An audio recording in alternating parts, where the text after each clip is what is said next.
You're probably scrolling through a sea of soundbars right now, wondering if any of them will actually make a difference on your couch without emptying your wallet. I get that spending a few $100s on an upgrade that ends up sounding flat is a real risk, especially when you've already got a decent TV speaker setup. You want something that will actually lift the dialogue in a drama, give you that rumble you crave in an action flick, and still fit into your living room without turning it into a mini theater.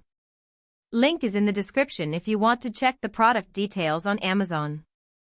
Let's walk through what the Nakamichi Shockwafe Ultra 9.2.4 system promises, who really benefits from it, and where it might fall short, so you can decide if it's worth the price tag for your space and your viewing habits.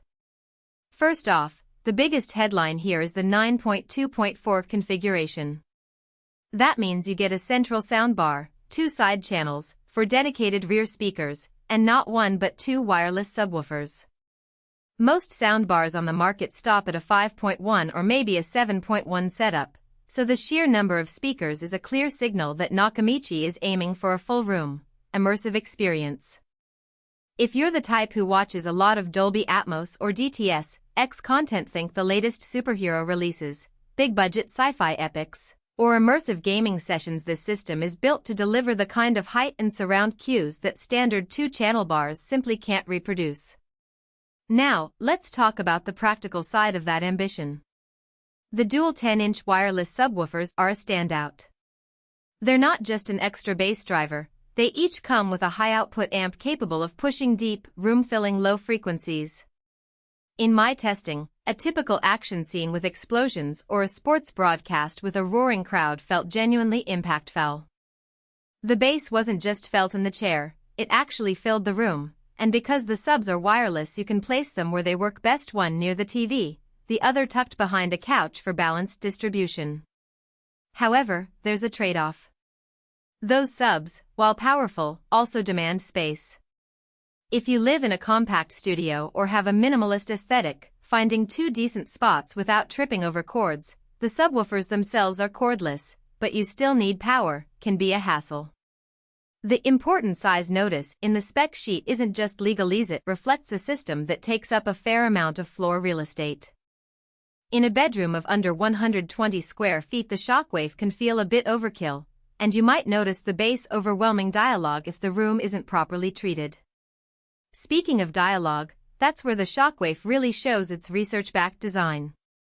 The soundbar uses Nakamichi's proprietary SSE Max engine, which the brand says optimizes the audio signal for clarity. In practice, I noticed that even during fast-paced conversations in a thriller, the voices stayed distinct and didn't get lost behind the ambient effects. This is a big win for anyone who watches a lot of TV series or movies where understanding every line matters. If you've ever been annoyed by who's speaking moments on a cheaper bar, the Shockwave's focused mid-range handling helps avoid that frustration. The 4 rear surround speakers add a genuine 360-degree feel. They're not just tiny tweeters mounted on a pole, they're full-range speakers placed at ear level behind the listening area. When I set them up for a horror movie, the ambient sounds, creaking doors, rustling leaves came from all directions, creating a subtle tension that a standard 2.1 system can't achieve. For a family that loves immersive movie nights, that extra layer can make a big difference. On the connectivity front, the Shockwave covers all the bases a modern home theater needs. You get HDMI eARC, which means you can send the full Dolby Atmos bitstream from a compatible TV without any compression loss.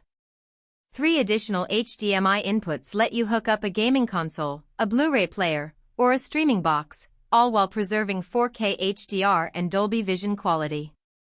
For someone who streams a lot of Netflix, Disney+, or uses a PlayStation for gaming, the single cable setup simplifies things dramatically. There's also Bluetooth and optical inputs for older devices, so you're not forced to upgrade everything at once.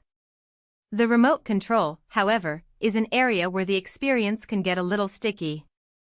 It's a fairly standard multifunction remote, but the button layout is dense, and I found myself hunting for the surround mode toggle when switching between movies and sports.